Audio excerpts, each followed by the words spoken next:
ভাই পরধন রক্তের বাঁধন বাবার অভাব করলে পূরণ। হ্যাঁ, এরকম একটি চরিত্র আবুল। এটা অনেকেই জানেন যে এটা গ্র্যাজুয়েট একটি খুব পপুলার সিরিজ। ওখানে আমি আবুল হিসেবে একটা ক্যারেক্টার প্লে করতাম প্রতিবন্ধীর। ওই সেম ক্যারেক্টারটাই এটা আমাদেরই গল্পে ইউনিভার্স হচ্ছে। সো আশা করি দর্শক খুব এনজয় করবেন, যেমনটা গ্র্যাজুয়েটে করতেন। এই জেনারেশন হয়তো বা ওইটা দেখেন নাই, এই জেনারেশনকে আমরা নতুনভাবে দেখাতে পারবো আবুলকে। আশা করি চেষ্টা তো থাকবেই। আর ডিরেক্টরের আমাদের যে ডিরেক্টর মোহাম্মদ মোস্তফা কামাল রাজ ভাই, ওনার ম্যাজিক্যাল তো দর্শক জানেই, উনি কী ম্যাজিক জানে। সো ডেফিনেটলি দর্শক এনজয় করবে আশা করি ক্যারেক্টারটাকে। গ্রাম থেকে আপনি এখানে আমি এই পরিবারের আপন কেউ না হলেও দূরের বাট আপনের মতোই। এখানে আসার পরে অনেক ঝামেলা হয়, সেটা আমরা দর্শক এই এপিসোডগুলি দেখলেই বুঝতে পারবেন। আর কথা বলার ধরনটা এরকমই, কজ ইউনিভার্স করতেই গ্র্যাজুয়েট হয়। এইটা তার ম্যানারিজম, সে এরকমই জন্ম থেকে এরকম।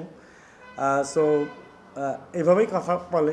এইটাই তো আসলে অভিনেতা, একজন অভিনেতার জন্য এটা একটা চ্যালেঞ্জ। এইটা যদি না পারতাম নিশ্চয়ই আমি অভিনেতা হতে পারতাম না। এখনও আদর শুরু হয় নাই, আদর হয়তো বা করবে। আমার যাত্রা শুরু তো রাজভাইয়ের হাত ধরে। মোস্তফা কামাল রাজভাইয়ের সাথে আমি দীর্ঘদিন অ্যাসিস্ট্যান্ট ডিরেক্টর হিসেবে কাজ করেছি। ইনফ্যাক্ট আমি নিজেও বেশ কিছু ফিকশন মেক করছি আর কন্টিনিউ করতেছি, বাট কম। মানে প্যারালালি অভিনয় এবং ডিরেকশন দুইটা খুব বেশি করা হচ্ছে না ডিরেকশন, বাট করছি।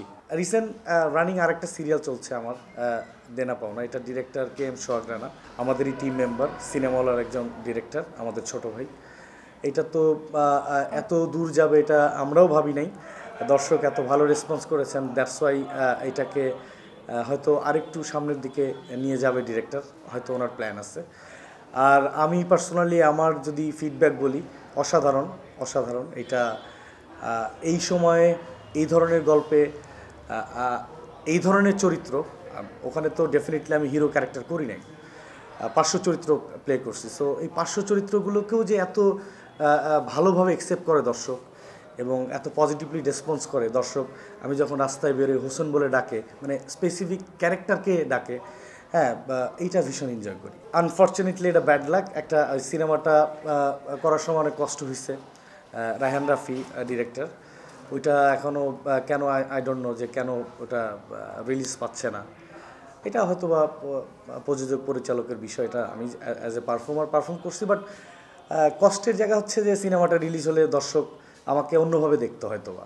আমরা তো সিনেমা হিসেবে কাজ করলাম এবং ডেফিনেটলি যারা ওখানে পারফর্ম করছেন, শুভ ভাই বা আরও যারা যারা আছেন, সবাই তো সিনেমার পারফর্মার। সো সিনেমাতে হয়তো বা টেকনিক্যাল কোনো কারণ বা মেকিংয়ের কোনো ইয়ে থাকতে পারে, এটা আসলে ওইভাবে বলতে পারবো না আমি, যেহেতু জানি না। বাট এটা সেটা তাদের বিষয়, এটা আমি আসলে বলতে পারতেছি না যে পারফর্মার।